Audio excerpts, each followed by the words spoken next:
If you listened to episode 400, you heard Scott Matthews talk about the Dogman encounters he had in Ipswich, Suffolk, UK.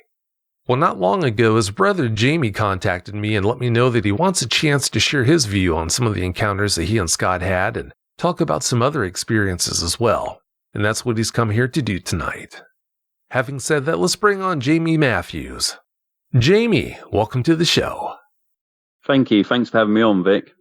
Well, thanks so much for coming. We appreciate your time. Jamie, please give us a brief bio on yourself. I'm 50 years old, from the UK. I've lived in Suffolk all my life. I was born in Ipswich, and I now live about half an hour away in a small village just outside Bury St Edmunds. I spent 30 years working on the farm, and now I'm a truck driver. How do you like living in a small village? Well, that's sort of how I've lived the whole of my life, really. I was brought up on a farm just outside Ipswich, and I sort of live in a similar place now, even though it's not on a farm, but it's, I prefer more rural to town life. I don't blame you. Yeah, I feel the same way. It's nothing like living out in the country.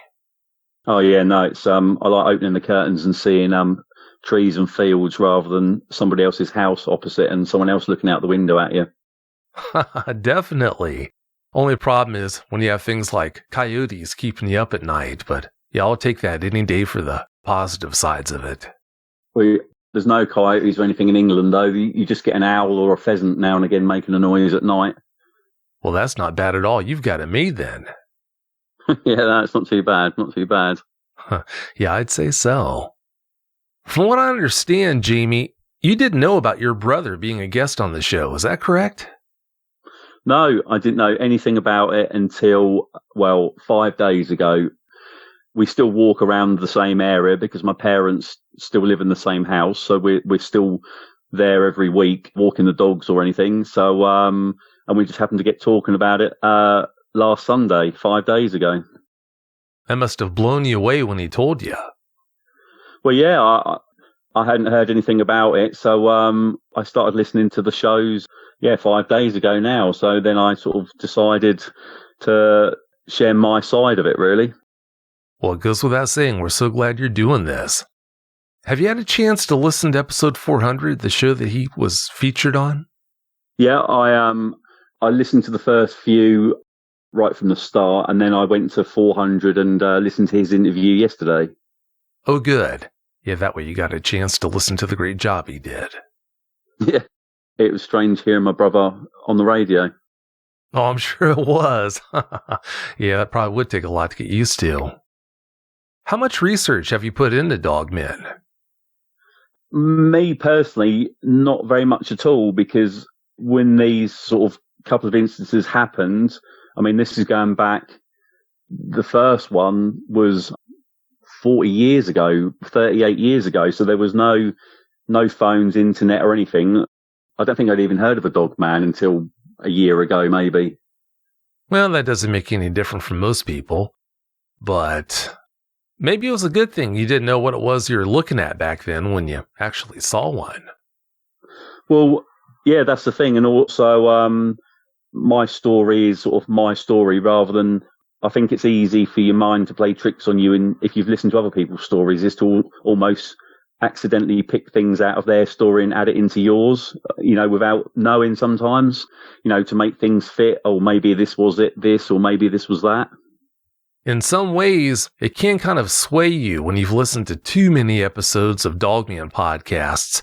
So I think you've got a point. If you maybe think you saw something you weren't 100% true, and then you heard someone say something similar, you could think, oh yeah, that's what I saw, but it might not have actually been the same thing. It's all too easy to do that. Yeah, I think you're right. Your brother spent a lot of time running around the forests that surrounded your home back then when you two were growing up, but how about you? Did you spend much time doing that? We was always outside because where our parents, they still live in the same house now, and where we grew up is just a single track country lane, and it was fields and woodland all around. So that was where we played. That's where we grew up, just on our bikes or climbing trees. And then when I was older, I sort of used to do quite a lot of fishing, used to do a lot of camping, and just always outside. And then obviously when I left school, I started working on a farm as well. And even now, I'm still working outside now, and most of my hobbies are outside as well still at the moment. So that's just how I grew up. I'm so glad that you weren't so bothered from these experiences that you couldn't enjoy the outdoors the way you still do. That's wonderful. Well, I've not spoken about these before, and I don't know how or why, but it just feels like I've put them to the back of my mind, and then only because we were speaking about it a few days ago, it's sort of come back to the surface again. But I haven't really, for some reason, they've just not been there. I haven't thought about them at all, even though we're still in the same area and still walk the same paths and the trees are still there that you recognise. I just haven't thought about it for some reason, but I don't know why. I haven't spoken about it. And then for some reason, we just spoke about it last Sunday when we were out for a walk because we still walked in the same area. Is it creepy to visit some of these areas where you guys had those encounters all these years later, or is there kind of a novelty to it? I'm sure my brother would tell you, and I'll say now, and I'm not sure whether it's because we were younger and we were growing up, but the area which I'll tell you about is, for some reason, there's a particular area there on the hill, and it always gave you a real uneasy feeling, and I can never put my finger on it, and I just put it down to maybe just sort of just being young and sort of getting the creeps kind of thing. But the forest is on the hill, and it was always like you didn't want to be the last one cycling up the hill. You'd be at the bottom, and you'd want to cycle up that hill as fast as you could. There's always that sort of is someone behind me type feeling, if you see what I mean.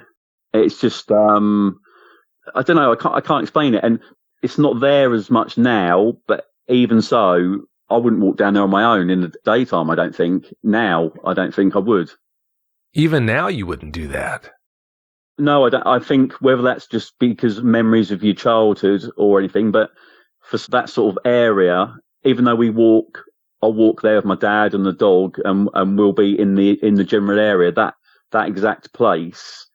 Maybe it's just the memories from before, but it's always got that sort of stigma to it that you remember from being younger. No, I understand. There's a reason for that saying, once bitten, twice shy. I get it. If you've had a Dogman encounter and would like to speak with me about it, whether in private or on the show, please go to dogmanencounters.com and submit a report. If you've had a Bigfoot sighting and would like to be a guest on one of my 2 Bigfoot shows, please go to mybigfootsighting.com and let me know. What would you say has been the most frightening thing that happened to you in the woods back then when you were growing up that wasn't Dogman related?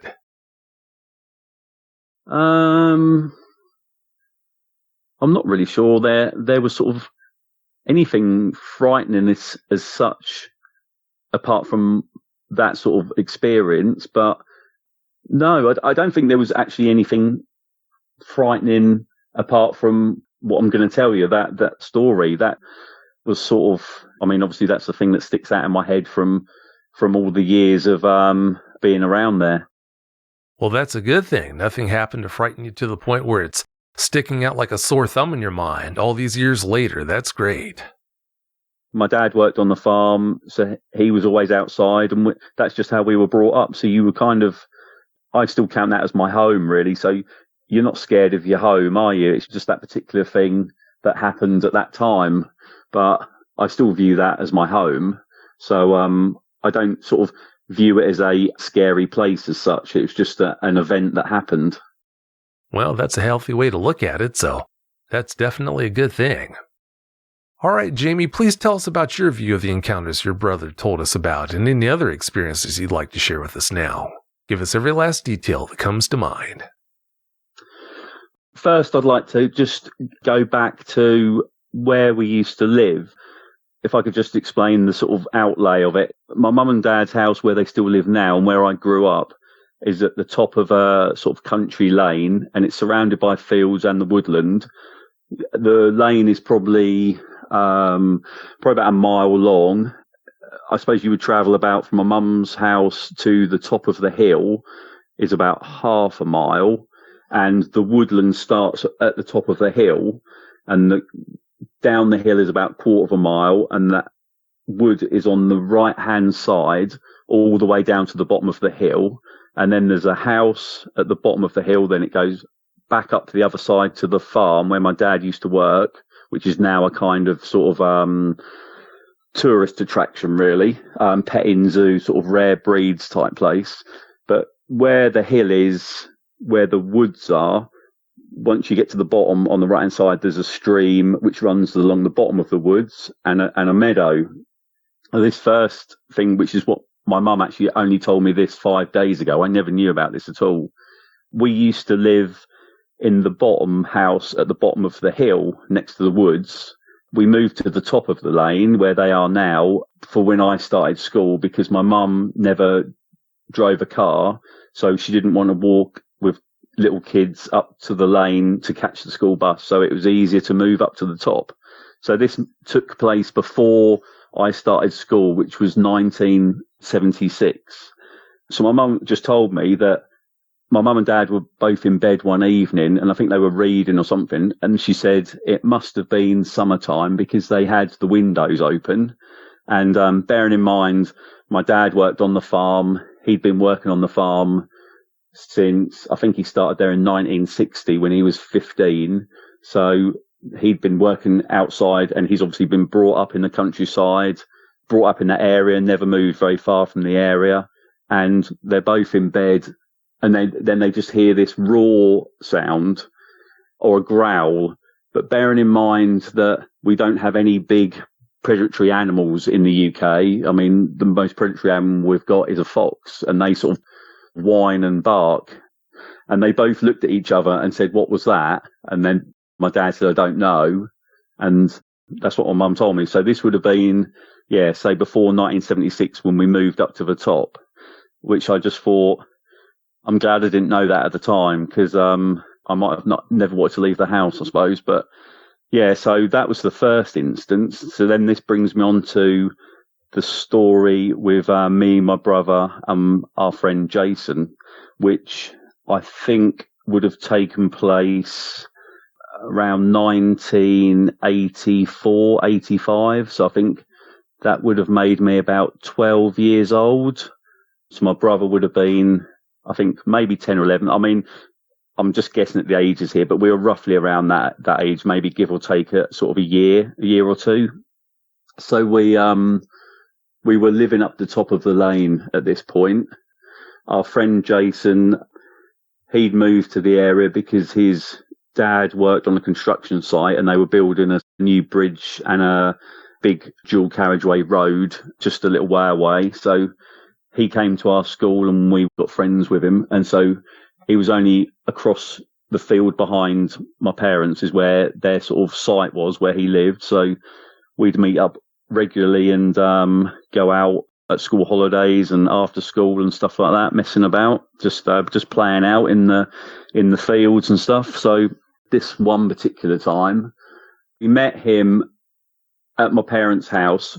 We walked across the field behind the parents' house and then down through the woodland, and we thought we'd go and sit at the stream, which was at the bottom of the woods. It runs along the bottom. So we were sat down there, and I can't remember but this is what my brother told me about this part, is him and Jason could see something up on the hill that we just walked down, like a figure, something sort of coming out from behind the tree, just watching.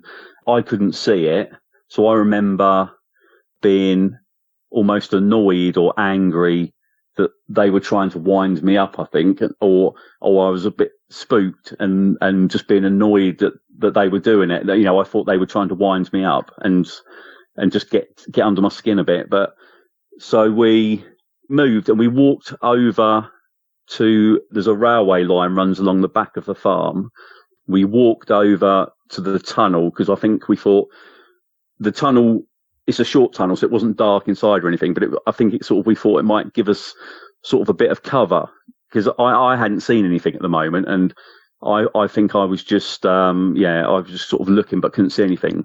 But the one thing that sticks out for some reason, I can't remember which side it was, but I heard like a growl or a sort of it was a growl or sort of a grunt. But the thing is, I hadn't seen anything, but it sounded like it was right next to my ear. It was like someone had done that right next to my ear, but there was nobody there. But I don't know how the sound got so close to the side of my head. If you see what I mean, I don't. It was like someone was standing next to me, but there wasn't anyone standing next to me, which obviously that really sort of freaked me out. That did. I can remember that, and we decided, right, we're not going to go back up the hill the way we've just come, because my brother and our friend Jason saw this figure at the top, and I heard this sound. So we thought we'll walk along the field. So the woodland would be on our left, and there's a stream runs along the woodland.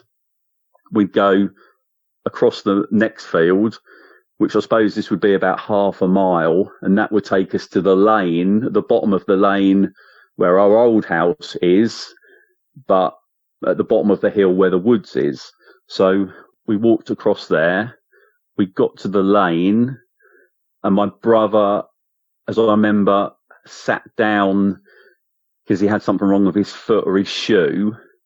I think he had to take his shoe off or something. He got something in his shoe. And I can just remember right at the corner of the woods, there was an old wooden gate. We were standing in the lane, and because it was sort of summertime, everything's got leaves on it.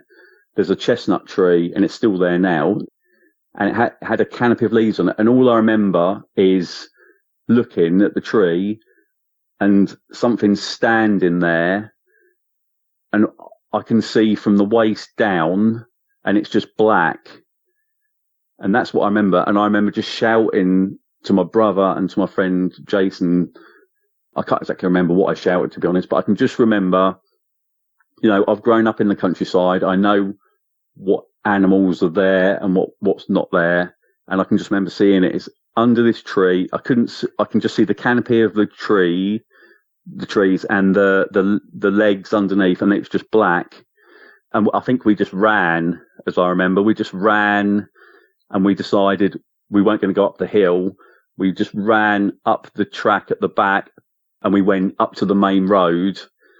And I think we were just relieved to get away. I think we were just going to. We walked back along the main road to get back to the house, and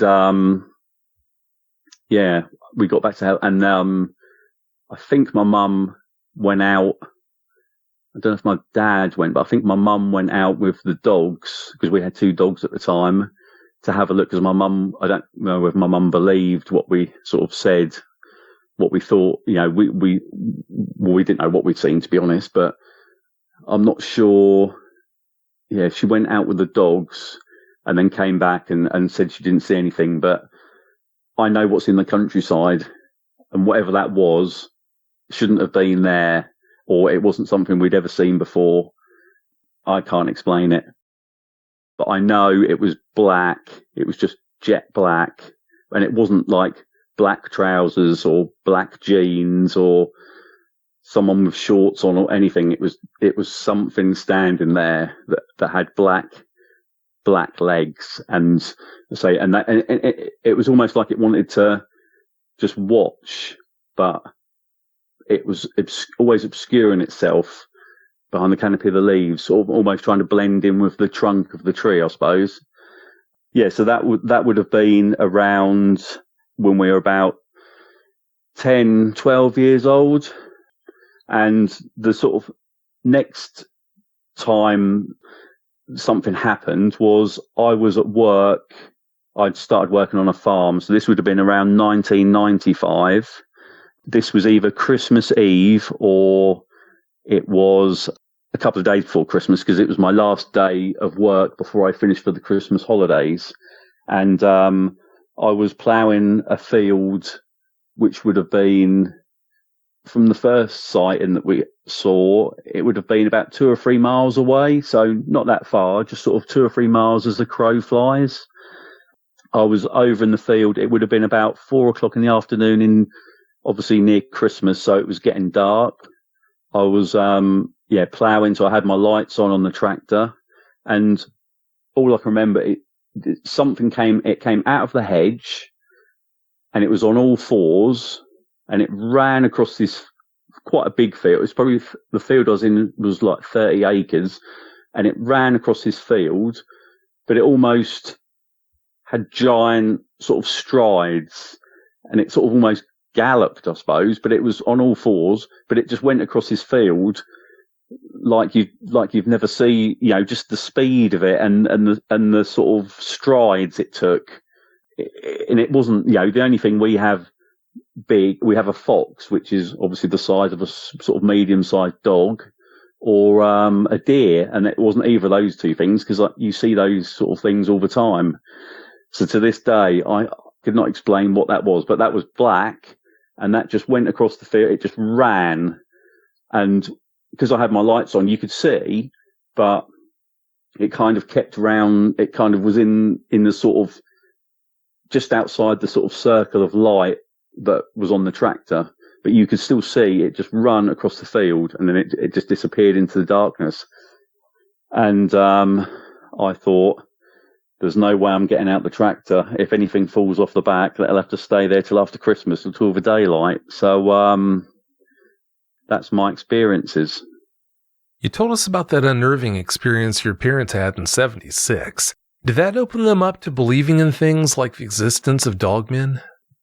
To be honest, they've never said, and it was literally, I've only found out about that 5 days ago. My mum mentioned it. She's never mentioned. She said she didn't want to ever mention it before because she didn't want to frighten us. But they've lived on that lane for most of their adult life, really. 76 would have been the year that we moved up to the top when I was 4, because for the school bus. So I know it was before 70 or coming up to 76. It would have been around that time, 74 to 76 probably, because I was only a baby, really. So and my dad obviously worked out on the farm, on the land in that area, and he didn't know what it was. So I'm not sure how you would explain that. Were you kind of miffed about your parents not letting you know about that experience for such a long time? I don't know. In some ways it's quite nice I didn't know, I suppose. But whether I would have, I don't know. Would I? I don't know if I'd have believed them or not. I suppose I would have done, but yeah, I don't know. In some ways, I think it's quite nice not to know sometimes. Yeah, sometimes it is best not to know. That's a good point. Working the land around your property the way your dad did he ever come clean and tell you about any strange experiences that he had? I think my brother's asked him that before, and my dad just says not really. My dad's not really one for sort of telling stories sort of like that. So I think if he did, I think he would just keep it to himself. But he's never told. He's told us sort of stuff when he was younger, sort of like ghost stories. But he's never mentioned anything that he might have seen Dogman related anyway. I wondered about that. Yeah, spending as much time out there as he did, I thought, oh, there's a good chance he might have seen something, but you never know. Of course, we're 40 years later now, but how remote was your property back then? The first house is, it's down the bottom of the lane, so that stands on it's still there now, it stands on its own, and you've just got the farm at the top, so there isn't a lot of people there. That house just stands on its own, so you'd have to travel, apart from the farmhouse, but no one lives in that now because that's sort of derelict. You would have to travel to the top of the lane, which would be probably 3/4 of a mile to the nearest house. Wow, that's a good distance. Yeah, it's just woodland and fields. You would have a 20-minute walk up to the top of the lane, up to where they live now. No wonder you had dogmen out there. The day when you were sitting by that stream with Scott and Jason and heard that growl in your ear, was there any way that something could have still done that without hiding behind something? I was out in the open then, and that's what sort of makes me think how strange that was, because it was like someone got the sound and threw it over to me, if that makes sense. Yeah, that does make sense. So what you're saying is there weren't any logs laying nearby that maybe something could have been laying behind and still be close like that, close enough to make it sound like it was right up on you, where you wouldn't have been able to see it then? No, I don't think so, because we were on the outskirts of the woods then. It's different now because there's more trees there now, and where you would have walked down before, there used to be a field on your right-hand side and then walk down the edge of the woods. But now that field is all trees. So you now walk down inside the woods when you walk down the same path. But we were definitely on the outskirts of the woods. We wouldn't have dared gone in the woods anyway when we were younger, because we always had an eerie feeling of the woods. That was somewhere you probably couldn't have paid me to go in, really. Not unless my parents or other people were with us. Yeah, having that eerie feeling, I don't blame you. Later on, when you saw those black legs, do they have hocks and stifle joints or ankles and knees? I couldn't say. All I can say is it was just jet black, and it wasn't clothes. It wasn't trousers. It definitely wasn't a person standing there. It was something different. That I'm 100% sure of. Because if a person was standing there, it would just be a person. But the feeling that we got was completely different. It's hard to explain. No, I think I understand. I'm wondering, though, you said it definitely wasn't a person, but could you make out enough detail to see that the black was from fur? Yeah, it had to be fur, because it wasn't skin and it wasn't clothing, so it had to be fur. But it was almost so well camouflaged against the tree, and then the canopy of the tree, of the leaves, almost made it was almost standing inside an umbrella of a tree. I see. Yeah, I'm sure detail was really hard to make out then, like you said. That makes sense.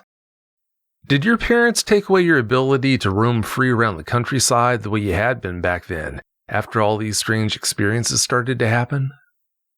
No, not all. No, they sort of tried to explain it away with different. Oh, well, it could have been this, or it could have been that, or it was probably a person, or whatever. You know, they sort of tried to explain it away. I suppose. I don't know whether they believed it was something else, or they just thought, oh, you know, we sort of got scared and saw a shadow or something, but they never tried to stop us, you know, going out and stuff. You know, I had years after that of still going out in the same area and working on the farm in the school holidays and everything, and yeah, it never stopped us. Yeah, sounds like they didn't think you ran into anything extraordinary. Sounds like they were convinced you ran into typical things and just misidentified them or something. If you'd like to be able to listen to the show without ads and have full access to bonus content, that's an option. To find out how, please go to dogmanencounters.com/podcast. When you were plowing that field around Christmas and had your next experience, you said you saw that creature run across the field. Did it have strange movements, or did it look smooth and coordinated? It seemed to be able to cover a lot of ground in a short space of time. And in the UK, we don't have any bears, we don't have wolves, we don't have any wild cats, or there's no predators really to speak of. You know, we have a fox, which just looks like a small dog with a big bushy furry tail. And deer, really, they would be the biggest things. But you can tell, you know, I've been in the countryside long enough to know what anything looks like. And then it was only because it was something so different that it made me sort of question it. Well, I can understand why it did make you question it.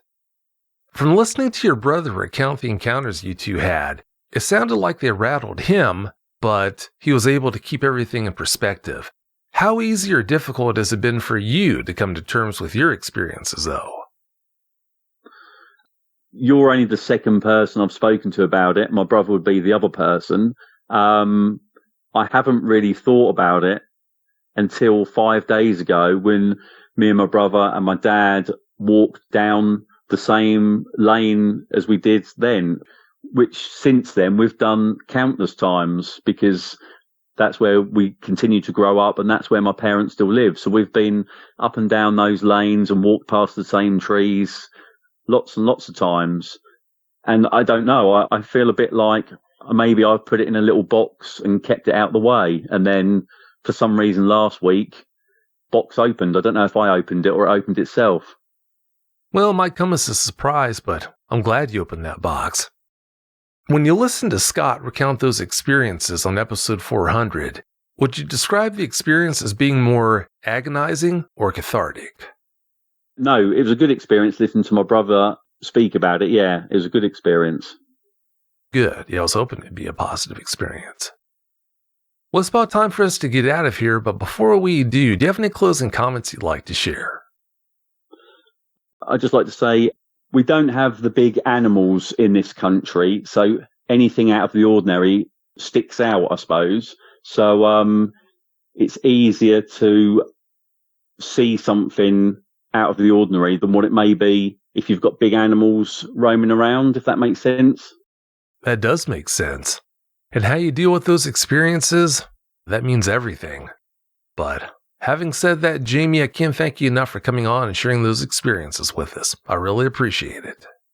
Oh, thank you for having me on. No, it's been good to actually talk about it after all this time. Oh, good. I was hoping it would be. Well, thanks again so much for your time and have a great night.